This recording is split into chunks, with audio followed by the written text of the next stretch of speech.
मेरे सारे शिक्षक के विद्यार्थी, जैसा कि आप देख रहे हैं कि मेरे साथ है अभी मिशन 50 IAS के रजनीश सर, जो कि किसी जान पहचान का मोहताज नहीं है, बहुत ही फेमस टीचर हैं।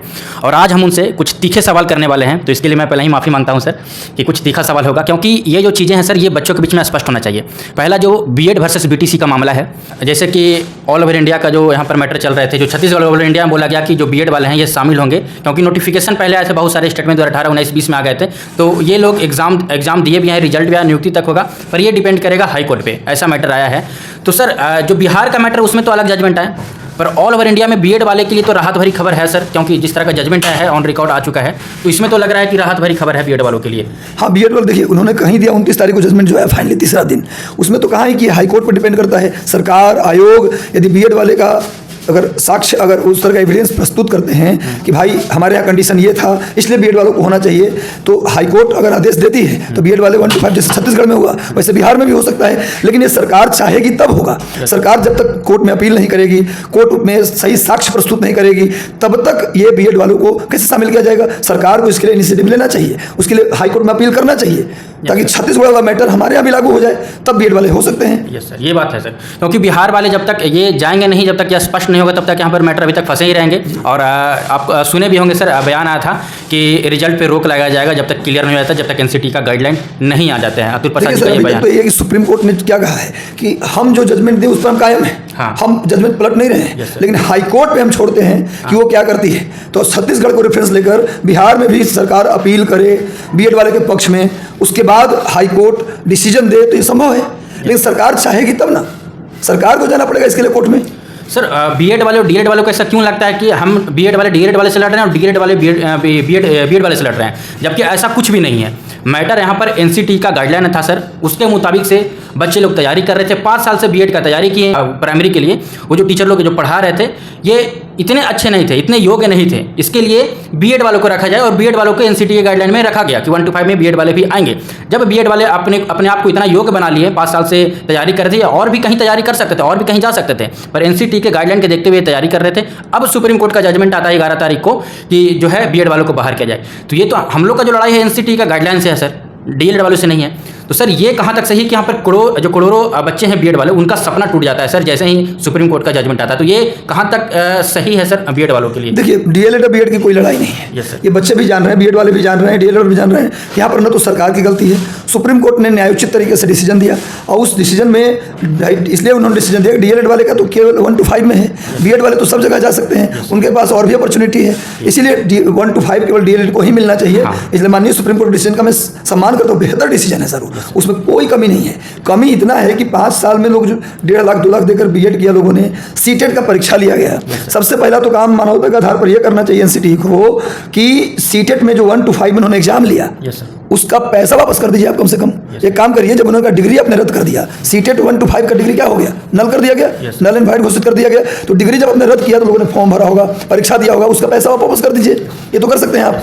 तो ये कहीं ना कहीं गलत है सर। अभी आपका अभी एक बात बोलें कि DEd वाले के लिए, DEd वाले कहाँ जाएंगे, 1 to 5 में ही इनका है, और सुप्रीम कोर्ट इसी को देखते हुए जजमेंट दिया।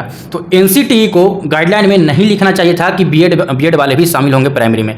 ये चीज़ अगर नहीं करते तो BEd वाले और कहीं BEd वाले DEd नहीं कर सकते थे, पर इनको तो BEd करवाया गया, उनके साथ तो धोखा हुआ और करोड़ों की संख्या में धोखा हुआ जी। तो यहाँ सर NCT की गलती है। हाँ। मैं मानता हूँ, यहाँ पर क्लियर कट बताना चाहिए था कि आपको हम आगे इसमें आप बाहर भी हो सकते हैं, इसलिए संभावना दर्ज करना चाहिए था। हालांकि सीटेट में उन्होंने लिखा है, सीटेट के सर्टिफिकेट में उन्होंने लिखा है साफ साफ कि सुप्रीम कोर्ट के गाइडलाइन के अनुसार ही ये सर्टिफिकेट आपका वैलिड होगा। ये मैटर जो 5 साल से चले आ रहे थे सर, जो बच्चे लोग तैयारी कर रहे थे BEd वाले, और सुप्रीम कोर्ट का छत्तीसगढ़ वाला में ऐसा ही मैटर आया कि 11 अगस्त के जो पहले जितने भी फॉर्म भरे, एग्जाम दिए, रिजल्ट आए, वो सारे में BEd वाले शामिल रहेंगे जिस तरह से पहले से आ रहे थे। 11 तारीख के बाद वाले में नहीं होंगे, और इस पर जो ज्वाइनिंग कराना होगा, जो भी काम होंगे, उस पर हाईकोर्ट अब समझेगा। हाईकोर्ट अगर चाहेगा BEd वालों को रखेगा, नहीं चाहेगा नहीं रखेगा। वहाँ तक तो बात सही है सर, पर ये जो BEd वालों के साथ इतना बड़ा जो अन्याय किया गया, अब BEd वाले क्या करेंगे सर, कहाँ जाएंगे बताइए? सर मेरा यही कहना है, सरकार से अपील करता हूँ मैं, और सरकार शायद सोच चाह भी रही है, स्टेट का एग्जाम इतना जल्दी से लेना ये संकेत देता है कि बहुत जल्द 9, 10, 11, 12 में जो खाली सीटें हैं, जो 75% भरने की बात की गई, मुझे नहीं लगता है कट ऑफ के बाद जो भी लड़के होंगे केवल उनका सिलेक्शन होगा। कट ऑफ के नीचे जो जाएंगे उसके लिए कैप, जो हाईएस्ट कैप नीचे नहीं किया जाएगा, सीट खाली रखा जाएगा, और जस्ट जैसे ही स्टेट का रिजल्ट आता है 9, 10, 11, 12, 6 to 8 इन सबको मिलाकर वैकेंसी दी जाएगी दिसंबर तक। बहुत जल्द वैकेंसी आएगा। सरकार इस बात को समझ रही है, तो इसलिए अन्याय नहीं होगा। ये आपने बीएड किया और ये जो डिसीजन आया इसमें थोड़ा सा तो आपके साथ इनजस्टिस हुआ ही है, लेकिन घबराएं नहीं बच्चे, आपके लिए बहुत जल्द दिसंबर महीने तक मुझे लगता है 1,500 के आसपास वैकेंसी 9, 10, 11, 12 और 6 to 8 में आएगा। 1 to 5 की भी जो सीटें खाली रह जाएंगी 25%, उसमें भी सीटें आएंगी। इसलिए घबराना बिल्कुल नहीं है। जिनका हो वो तो अपना नौकरी करें, जिनका नहीं हो अपनी तैयारी को बिना सोचे, बिना डिबेट में पढ़े, बिना कंपटीशन किए अपनी पढ़ाई को जारी रखिए। रिजल्ट तुरंत इसका परीक्षा मतलब वैकेंसी उसका आएगा 6 to 8 में, तो इसलिए आपका जो हुआ वो तो हो ही गया, लेकिन अब आप लोग इसके लिए तैयार रहिए, चूंकि आगे तुरंत इसका वैकेंसी आने वाला है। सुप्रीम कोर्ट में एक केस फाइल किया गया है केबीएस पीआरटी की तरफ से। केबीएस पीआरटी में 2 तरह से रिजल्ट आने वाले थे, रिजल्ट आए थे, जो कि एक था डीएड प्लस बीएड और दूसरा था सर बीएड। अब क्या हुआ सर, उसमें बीएड वाले को, जो डीएड वाले हैं, बोले कि 11 अगस्त को जिस तरह से जजमेंट आया उस तरह से बीएड वाले को हटा देना चाहिए। अब बीएड वाले क्या किए कि सुप्रीम कोर्ट में केस फाइल किए हैं, उसका मंडे को सुनवाई है, यानी कि कल उसका सुनवाई होगा। तो वो अगर उसमें बीएड वालों को जीत मिलता है सर, अब क्या होगा ये तो सुप्रीम कोर्ट के जजमेंट के बाद ही आएगा। पर जिस तरह से, क्योंकि छत्तीसगढ़ वाले मैटर में राहत भरी खबर आया है, तो क्या इसमें भी राहत भरी खबर आ सकता है? सुप्रीम कोर्ट तो साफ साफ बोल दिया है सर कि बीएड वाले पीआरटी से बाहर हैं।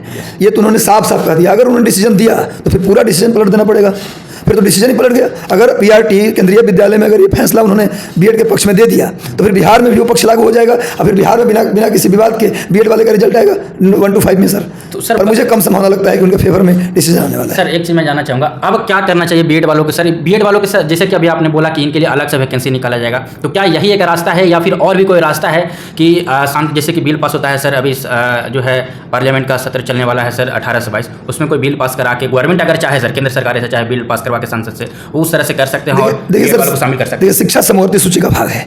समवर्ती सूची का मतलब होता है कि राज्य सरकार भी उस पर कानून बना सकती है और केंद्र सरकार भी बना सकती है। तो राज्य सरकार भी यदि विधानसभा में चाहे तो इस तरह का कानून बना सकती है, वो बिल्कुल उनके वश में है। लेकिन जो विधायिका होती है वो डायरेक्ट न्यायपालिका से क्यों टकराव लेगी? सामान्य मैटर में वो टकराव क्यों लेगी? बात यहाँ भी है।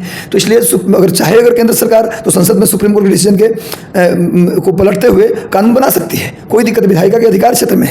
लेकिन विधानसभा भी बना सकती है, संसद भी बना सकती है, लेकिन न्यायपालिका से टकराव सीधे तौर पर क्यों ले? यहाँ पर भारत में न्यायपालिका, कार्यपालिका और विधायिका तीनों के बीच, तीनों पिलर के बीच बैलेंस की बात की जाती है। अगर हमेशा उनके डिसीजन को हम पलटते रहे तो कहीं ना कहीं क्या होगा, न्यायपालिका विधायिका भी सीधे टकराव होगा, और टकराव होना सही बात नहीं है, और ऐसा केंद्र सरकार और राज्य सरकार कोई करना चाहेगी नहीं। ये है बीएड वर्सेस बीटीसी को लेकर, वो चीज़ को भी लेकर आप लोग को क्लियर कर दिया गया है। तो आई होप जैसे ही कल सुनवाई होने वाला है केबीएस पीआरटी का सुप्रीम कोर्ट में, तो कल का जो है वेट एंड वॉच का टाइम बहुत ही बेसब्री से हम लोग इंतजार कर रहे हैं। जैसे ही कल इसका सुनवाई होता है, कल जैसे ही अपडेट आता है बीएड वालों के लिए, देखते हैं जीत होता है हार होता है, तो ये चीज़ें मैं आप लोग के साथ सबसे पहले शेयर करूंगा, सबसे पहले इन्फॉर्मेशन आप लोग के पास आ जाएगा, और जो भी जजमेंट कॉपी आएगा वही मैं आप लोग के साथ सारा चीज़ शेयर करने का कोशिश करूंगा। चैनल को सब्सक्राइब करके जरूर जुड़े रहिएगा, जितने भी स्टूडेंट हैं, जितने भी शिक्षक विद्यार्थी ऑल ओवर इंडिया में। तब तक के लिए धन्यवाद।